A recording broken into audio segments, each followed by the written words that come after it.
ここがターニングポイントのようだ。皆さんこんにちは。今回は、とある建物にて、ベーパーウェーブを感じていこうと思います。ベーパーウェーブはネットを短所とした音楽ジャンルだよな。消費社会に対する批判と郷愁、という一貫したコンセプトがあるんだぜ。何年か前に流行った、フライデーチャイナタウンや真夜中のドアとかのシティポップが思い浮かぶよな。あれは90年代のシティポップと呼ばれる音楽を海外の DJ が再評価したことにより起こったムーブメントですね。コアなファン層からは、邪道と呼ばれることもしばしばです。そうなのか？はい、シティポップが世界的に大流行したことにより、一時期はベーパーウェーブは滅んだ、とも言われていました。全然言っている意味がわからないんだけど。それもおいおい説明するとして、今回歩いていくのはこちらです。グリーン、プラザ？これは1979年に建てられたもののようですね。随分と昔の建物だな。今まで出てきたものの中で最古なんじゃないか？そうですね。早速入ってみましょう。ほう。いきなり昭和レトロ感がすごいな。レディースフロア。これが70、80年代のアンビエントですよ。マリサ。なるほどな。ショッピングモール、というよりもショッピングセンター、ショッピングプラザと呼ぶにふさわしい雰囲気だ。まず面白いのが、電気ですね。蛍光灯も使われてはいるのですが、この電球をふんだんに使用した照明は今は見ませんよね。しかし、閑散としていますね。多くの店のシャッターが降りているんだぜ。昔に入っていたお店が気になります。この廊下に置かれているマネキンが、ベーパーウェーブにおけるモチーフである、石膏像を想起させます。フローラルショップ、ダークウェブなど多くのベーパーウェーブ音楽のジャケット写真で見るやつだよな。しかし、なんで、石膏像がモチーフとして使われるんだろうな。そのヒントとなりそうなものを見つけました。ほう、なんだ？それは。これは、今の奇跡という、宝石専門店の CM の一部です。90年代に撮られたもののようです。石膏像が置かれている。そして、ベーパーウェーブのテーマは、消費社会に対する批判と郷愁。サンプリングソースの多くは、80から90年代の CM 音楽、シティポップなどです。なるほど。当時は、商業施設など、まさに消費社会を象徴する場所で、こういった石膏像が置かれていたのか。私はそう考えています。CM に登場した石膏像も、このマネキンと同じように、どこかのショッピングフロアで息を潜めているのかもしれませんね。いつかはお目にかかりたいものだな。フロアマップも、すごくバブル期を感じさせるものになっていますね。贅沢感のある額縁、時代を感じるレイアウト。さらにこのフォント、海外への強い憧れが現れていると思うんだぜ。マップにかかっている観葉植物もおしゃれです。モールコア、モールソフト的な雰囲気ですね。また面白そうな看板を見つけました。シースルーエレベーター？初めて聞いた言葉だな。残念ながら、どこを探してもシースルーエレベーターとやらは見つかりませんでした。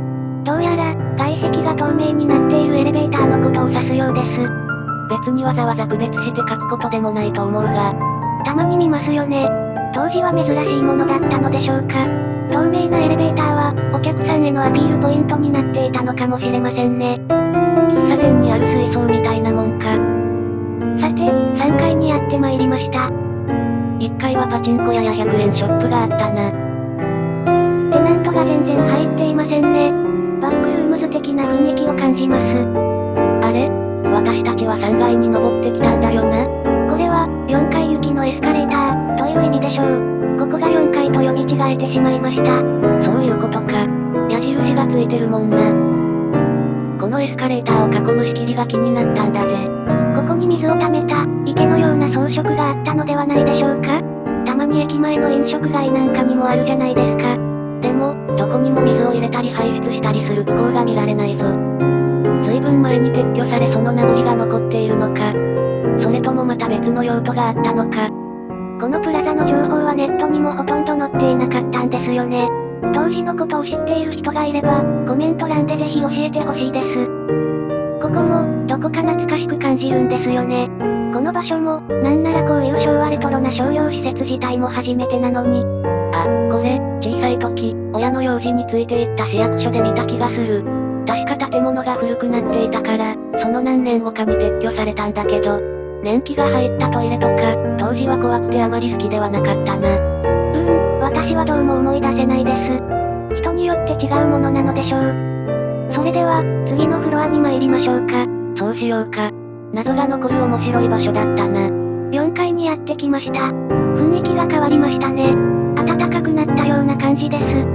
ああ、照明が暖色の電球に変わったんだぜ。すごく、落ち着く。鏡で囲まれた吹き抜けが面白いですね。隅が丸くなっていたり、天井がアーチ状になっていたりと、贅沢なデザインだよな。最近新しく建設されるモールには、あまり見られないんだぜ。最近のデザインは簡略化されていますからね。まあ、それが我々のコスパ主義的な精神性にもマッチしているんですが。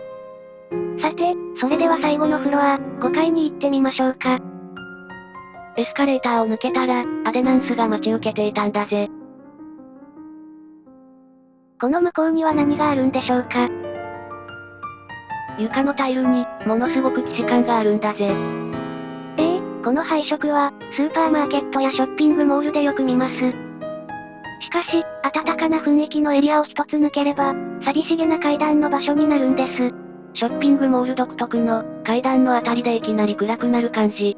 この景色は、みんなの記憶の中にも存在するんじゃないかな。これで全ての階を回ったな。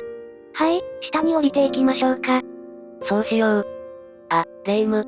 過去の視聴者さんのコメントでこういうのがあったんだぜ。こういうところ維持ができなくて潰れそうで悲しい。でも客とテナントが入ったら、逆にリミナルスペースじゃなくなるから難しい。ほう、これは、誰もいないショッピングモールを歩いた動画にあったコメントですね。私たちはこういった場所を歩くのが好きだ。しかし、人のいない商業施設はもちろん、経営する側からしたらいい状態じゃないからな。この人の気持ちにはすごく共感するんだぜ。そうですね。この趣味はあくまでも、人がいない場所を、人が入るようになるか、はたまた場所自体がなくなってしまうかまでのものです。そしてこのコメントは、冒頭で私が言ったこととも繋がっています。それって、シティポップが流行ってベイパーウェーブは滅んだ、みたいなことか？何度も言いますが、ベイパーウェーブのテーマは、消費社会に対する批判と郷愁です。ああ、それはわかってるんだが。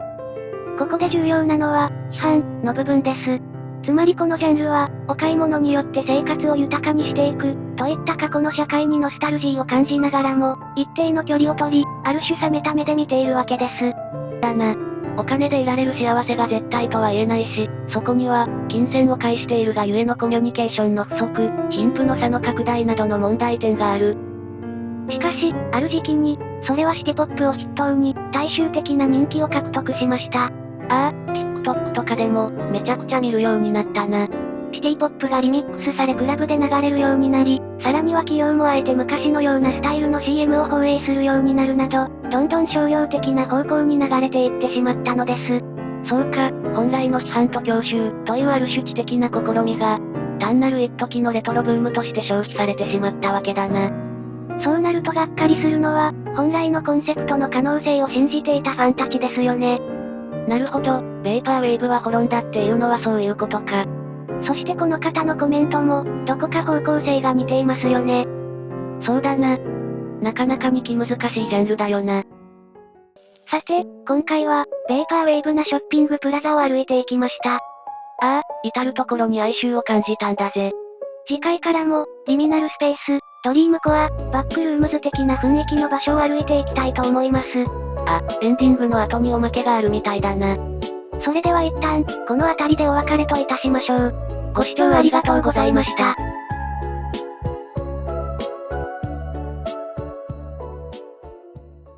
おまけ。日本で人気のベイパーウェーブ。今回紹介したこのコマーシャルですが、これは、実際のベイパーウェーブのジャケットに使用されています。こちらは、故障、というベイパーウェーブの EP です。リクスハーダというアーティストが2024年に制作したもので、ゆったりとした雰囲気で始まり、文字通り、終わり、という少し様子のおかしな楽曲で終わるこの作品は、リスナーに不安、郷愁、高揚感などが混在した感情を呼び起こします。そして、面白いのが、日本語のコメントが非常に多いということ。